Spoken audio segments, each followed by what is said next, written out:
a delve into this game then. So this one was a little bit more messy. Obviously, the good thing is you still saw how effective some of the things that we covered even in this session were. Like, for example, roaming into mid. Like, I feel like you picked that up quite quick from the first game to the second. And it helped a lot. Because this Graves was something else.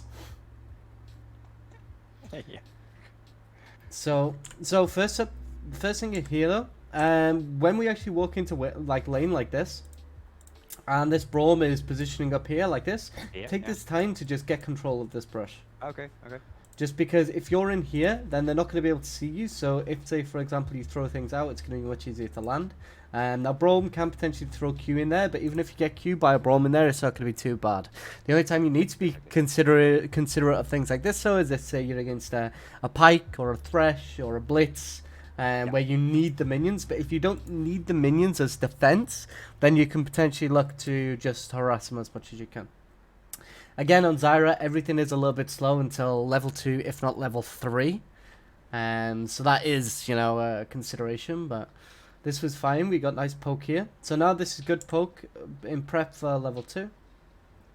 Which, again, we get even more good poke off. I was actually thinking that whether I should land my E on the Tristana or... I mean, I think I already had like my focus a lot on the Braum. So the Braum is okay here purely for the fact that the Triss can't just jump in when the Braum is too low. Because if he can't follow her, then he can't really do much. Okay.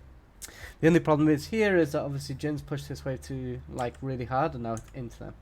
So here, like, she was looking for this engage. We don't want to be this far up though, because see how we're positioning. Our positioning here is really, really bad because we've got no minions as defense.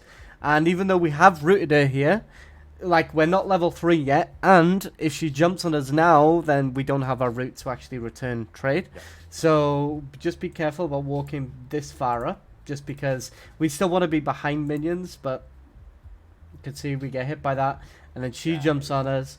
And then she gets the Braum stun, which guarantees a bomb. And to be honest, she should have just jumped again. I don't know. I don't think she got last auto, but you did kill her. And unfortunately, Jin walked a really weird way, so he didn't kill Braum there. But either way, it's fine.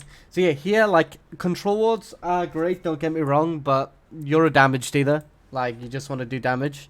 Obviously, boots don't really appeal to that. But the Dark Seal does, and then obviously the boots mean you only need 800 gold until you reset next. Yeah. It's very hard as a support to actually get the 1100 gold in laning phase, to actually afford your boots on first back. So this is what I find as like a good replacement. So this was good. We got a kill here. Shaco nearly lost it. I can't believe that, but... so see here though, even a level 2 rotation into mid lane just managed to save mid lane and get Shaco snowballing. Yeah. So a lot of Shaco's snowball was based on this. And again, yeah, we just E to crack the shield and then we just leave. So we don't need to hit it anymore after that. Like, we just want to break that shield so the Shaco doesn't need to use his smite on the crab. Ah, okay, that's why, okay. Yeah, so... so if the crab has its shield up, if you smite it, the shield gets instantly deleted, or if you CC it, it also gets instantly deleted. Ah, okay. And that's permanent as well, so it'll stay the same for the entire time that scuttle is there. So if you pop the shield at 5 minutes and it's still there at like 50, then it'll still not have a shield. So here, so yeah, so honestly, I think in some of these situations, we have to have just a little bit more confidence. Just because here, the Shaco's coming from behind. The Tristana's used her bomb, so she's not going to reset a jump. And so what we can actually do here is dodge that Braum Q and then just kind of walk a little bit more up there earlier. And then what we can do is we can get a lot of pressure on them, especially with that E. It's just really good for us. Because right now, see, the Shaco's in and we do manage to get that E on the Triss, but... I mean, it worked out, but we could have still positioned a little better around making it work out, you know? Yeah, okay. So here, unfortunately, Jin missed everything. But yeah, so right now, what we're looking for is, because this is a cannon, What we want to do is we want to just walk up either wave with this plant and our Q, and we'll be okay. So we've also got a plant here. So what we could do is we could have queued like this. Yeah. And then E through. And we would have just insta cleared this wave, and then we could have just backed out. Not insta clear, but it would have been quick. Yeah. And then that would have avoided this cane coming and obviously killing us just by here. So another thing you could have done with this as well is as soon as you saw the cane, because we get plenty of warning, so what you want to do is as soon as you see him there, so as soon as you see this orb, you want to now, like, you want to get it into your head. Okay, so what do I need to do here to escape? Now, what you need to do here is you need to land your root on both of them. So what your job should be here is to position first around landing it on both. So Kane's always going to queue here, so if we would have just kept walking and then E'd like this, we would have actually got them both, and then we would have both survived. Yeah. So it's kind of like when you have like preparation knowledge, you want to basically prepare to get as many as possible, and it just becomes way easier. Yeah. I think she still would have got a jump off maybe, but maybe we could have avoided it, but either way. So here, this was good again. So this, we got a little bit jumpy. So right here.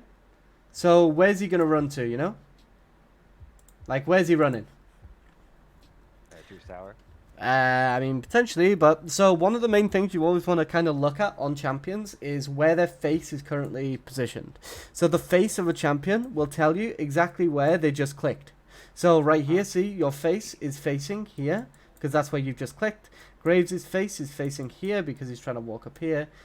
He's facing here. Now, what this does is this actually tells you where they're clicking and where they want to move to. So what you can do is you can use this. So what you do here is instead of just randomly throwing E, walk up like this because he's clicking to here. So you intercept where he's going to, and then you just E like this. And then that'll kind of grab him here. We can still get a trade. Obviously, we won't be able to kill him, but the goal here is to just chunk him out and then help Graves push the waves so he can reset so they can get more mana. So again, this kind of hard because again, like you have to know as well that Graves resets every 350 gold, which again, if you don't play Graves, you won't know. But yeah, so here we should have actually helped him to push the wave out. We would have got the XP from it, which meant the roam wouldn't have been as bad, and then also we would have been able to get into reset.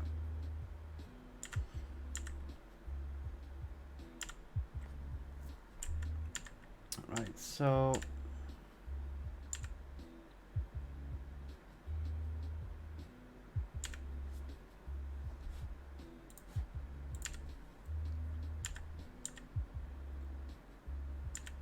The same with this.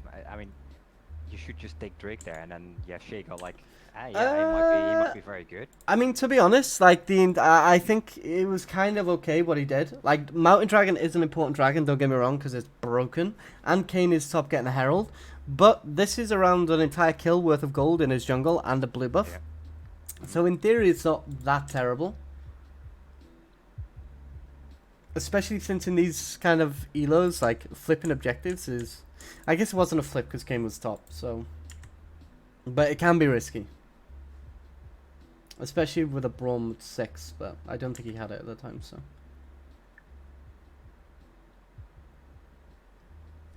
Okay. So this was, okay, we got the Braum, which was good. Again, we're funneling into the Shaco, shame he wasted it.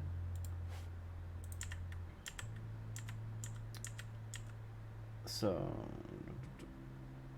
this was very interesting.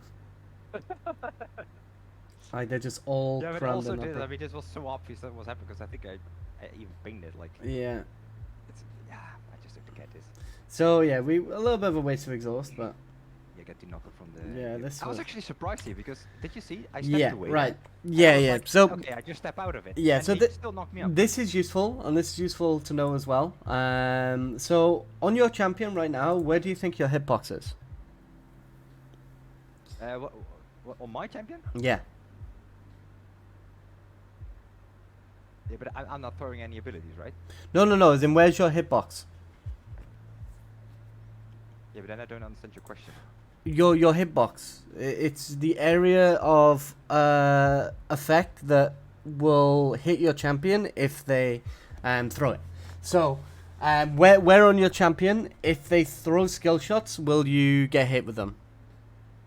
I think in the middle. No. So your hitbox is actually on the base of your champion. It's kind of like this.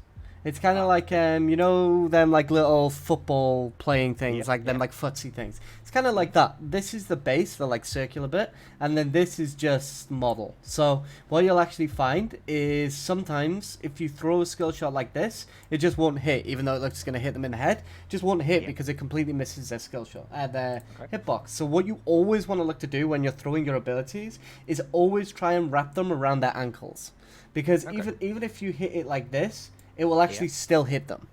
Like, even though it doesn't look like it. Now, Jin is actually the perfect example of it, funny enough, because there's also a concept, too, called high and low ground, which is to do with this area here. This is actually a river, and in all aspects. So you see how there's, like, a little bit that's like a ramp here?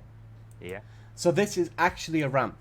So what this means is if, say, for example, one person's here and one person's here, you're actually on the high ground. So if you're, I'm pretty sure it's if you're higher than them, then you have to throw it lower. And if you're lower than them, you have to throw it higher. Purely because that's the way it works. And what I'll do is I'll load up League and just show you. So this was, I mean, it kind of went okay at the end, but yeah, so like I was saying, this is why it hits you, because see, it taps you on the edge of your feet. So because of that, obviously, so.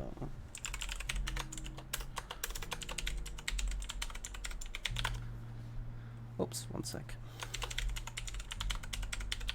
Right, so yeah, that's why it actually hits you. But I mean, this is also good to know because, you know, as Zyra, you're a skill shot champion, so it's also good to know.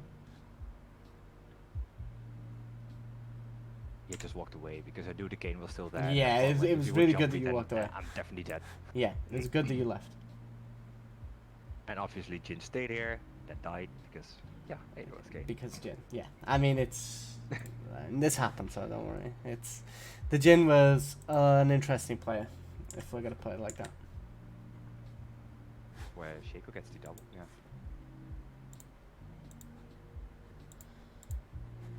Okay.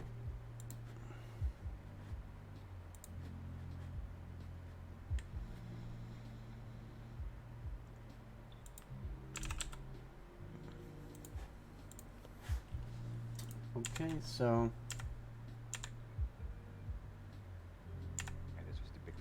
Yeah, this was, I mean, it was good by Trist.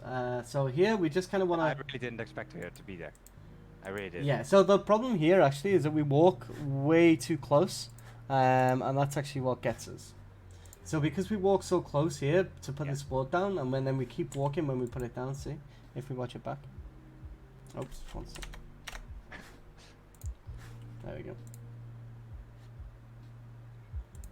So just place it and then walk back instantly. And I mean, to be fair though, she's got Gale Force and she actually popped off with it. Yeah, that's exactly because I was actually surprised. I was like, what? Yeah. What did my E? But it was a Gale Force. Yeah, right. So I was actually putting the E onto her, like, okay, this should be fine. And yeah, it's a little bit unfortunate. So yeah, so high and low ground. This is kind of like a bit of a party trick, if anything.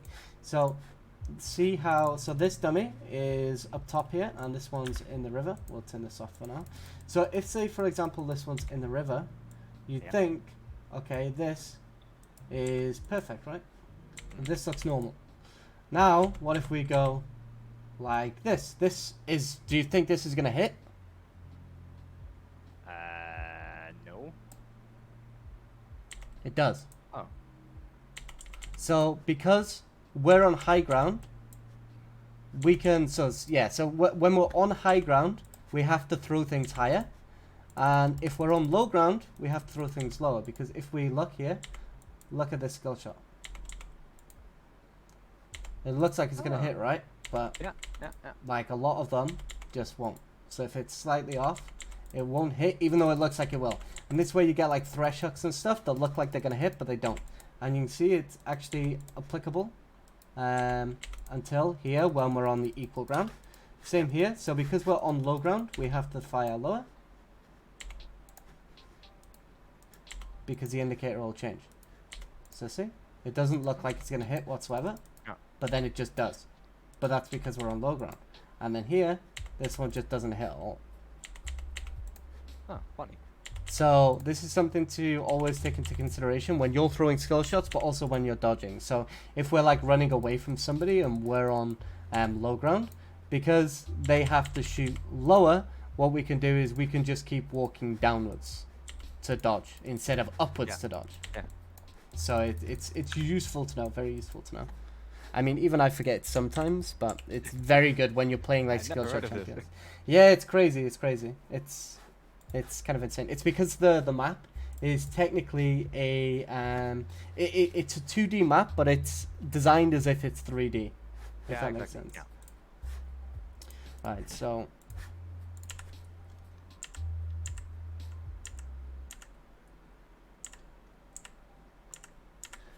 Okay.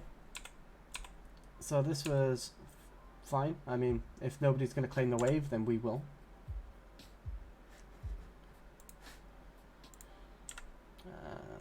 There we go. Let's chapter pickup. So again, you don't really want to upgrade this mid-guys until you get to about 7 or 8 stacks. And then you can upgrade it because, you know, if you get like 1 kill, it's going to be gold efficient. And then it's going to go over the stack limit of Daxiel. So yeah, so this play, so this was the, so right here, like this is fine. You've got a ward up here. This is no problem. You can see the king, so there's no huge threat right now, and we know that the cannon's in there. So what we actually want to do is right here. So instead of being here, what we want to do is come around to here, and then potentially just try and eat him over the wall. Yeah. This guy will probably die anyway, but if we can at least eat him, then it's good. And then we can escape from the king by just going this way. But instead, we end up in this kind of area, sort of stagnant, and then this allows the king to just catch up to us. Yeah. And then he gets on top of us. Again, another thing, you want to try and, if a king's just running up to you like that, just flash instantly, because if he doesn't get damage, he can't ult. Ah, okay. Like, he has to actually do damage with you to ult. And I don't know if he's got blue smite, but if he blue smites you, he can, but I like that you tried to, like, walk up to get away from your team. I don't think it would have mattered either way, but it's not even nice that, because I actually I proc 1 plant, so I was like, yeah, if I start running away now, then that plant won't do anything anymore either. Yeah. I just watched the replay and I saw that Yoni already killed it.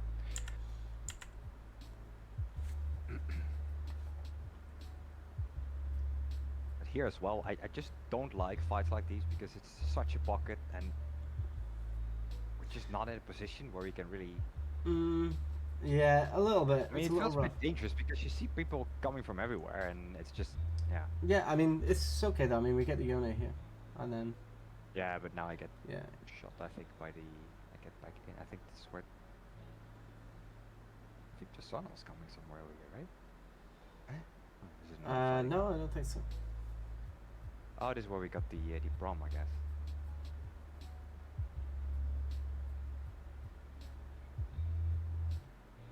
Okay. Yeah, it's unfortunate we walked this way. Against any other champion, that would have been fine, but Kane is just busted. Yeah. And I mean, for me, it's fine, right? I mean, at some point, I'm just like, yeah, you know, whatever.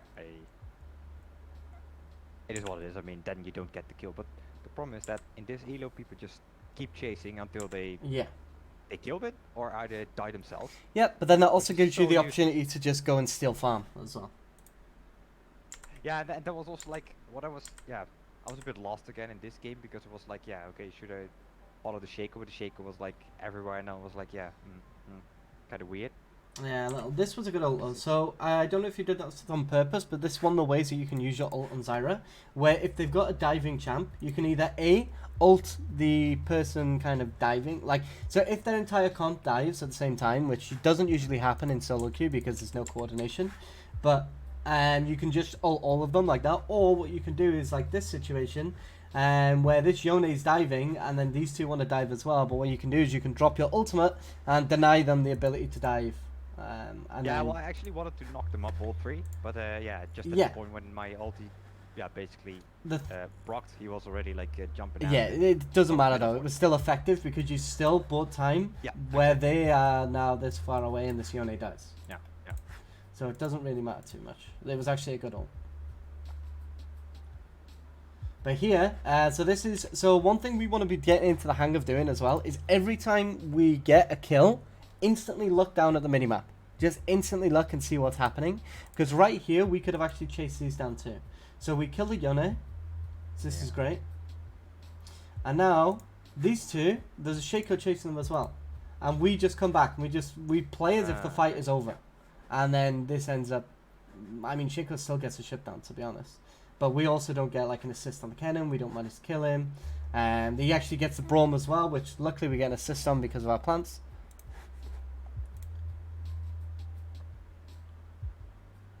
But yeah, overall, just if we were looking down a bit longer, I mean, Shaco put in work in that fight. We just had to back him up, you know. So, one thing to just get into the habit of doing is whenever you're not actively doing something, just look down at the map. Or like if you ever get a chance, just force yourself to look at the map. Don't do it like, I know some people have those like timers that every 3 seconds they'll tell you to look at the map. Don't bother, because you just want to look at the map as much as possible. So whenever you get an opportunity to look, you look. So that's the better way to kind of learn map control, to be honest. Yeah. Okay.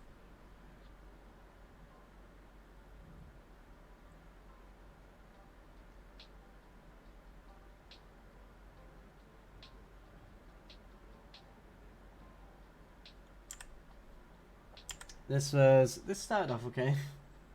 Yeah, and then Cannon just. Yeah, this was very sad. So this was good, but then as soon as Yone jumps back, we instantly walk down.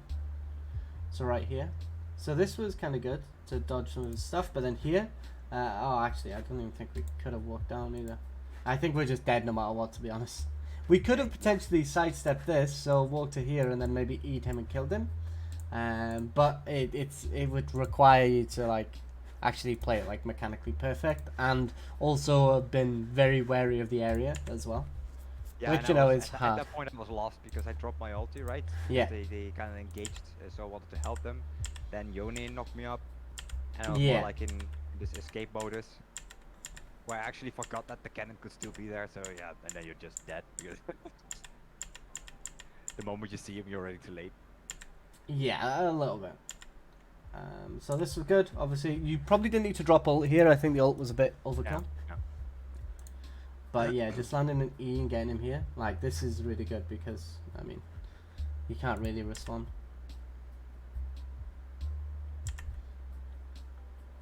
And then yeah, here, like Void Staff, honestly, is one of the most broken items in the game. It's so good. Because the thing about Void Staff as well is the percentage armor reduction applies first, so it kind of gives more value to your boots because your boots reduce by 18 flat. Yeah. And then obviously, so say if somebody's got like 100, then it's not going to really do anything, right? Because it's only going to reduce it to like 82. Whereas if they've got Void Staff, then it's going to take 40 MR off them to 60, and then it's going to take the 18 off as well. So they only have 42, which at the start of the game, your base MR at the start of the game is 32 on the majority of champions. There's champions like Talon that's like a weird, I think he's got like 39, which is like just a strange kind of champion. But overall, most champions will have about 32. So you're looking to try and kind of get as close to true damage as possible. And then you'll be fine. Because the earlier amount of MR, because it has diminishing returns, it means that the early amounts actually give you more overall reduction than later on.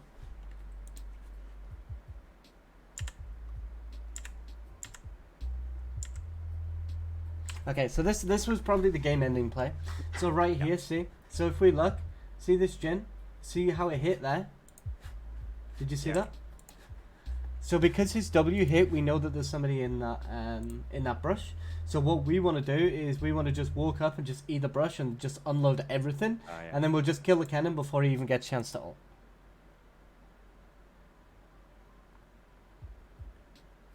So now they all just dive on you, and I mean, but the thing is, that ult did still do work. So if we would have known he was there, it would have been okay. But yeah, I mean, these things, it's hard to notice sometimes, like, because obviously you need to know how Jin's W works and what it looks like when it hits someone.